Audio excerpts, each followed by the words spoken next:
ஆனால் எப்பயுமே சொல்றது ஒன்று தான், பெருவாரியான மக்களுக்கு அது புரியணும். அந்த மொழி தான் திரைமொழி. நம்மளுடைய இன்டலெக்சுவலான லாங்குவேஜுக்கு போகக்கூடாதுங்கிறது அவரோட அடிப்படையான ஒன்று. அவருமே அது வந்து ரொம்ப குயிக்காக டெரைவ் ஆயிட்டாரு.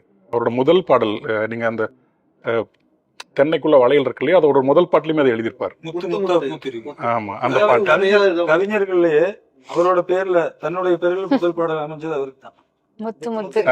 பாத்துங்க, வைரமுசார் அந்த மாதிரி எழுதியிருக்காரு. வைரமுத்து வைஃபோட தான் வரும். பொன்மாலை முதல் பாடல் அந்த. ஆமா, அந்த முதல் பாட்டு கேட்டீங்கன்னா நிறைய கற்பனையான ஊமையான உருவமா நிறைய இருக்கும். அடுத்தடுத்து வந்த பாடல்களும் அப்படிதான் இருந்தது. அவர் ரொம்ப குயிக்கா இதை புரிஞ்சுக்கிட்டு ரொம்ப சீக்கிரமா எளிய தமிழுக்குள்ள வந்துட்டாரு.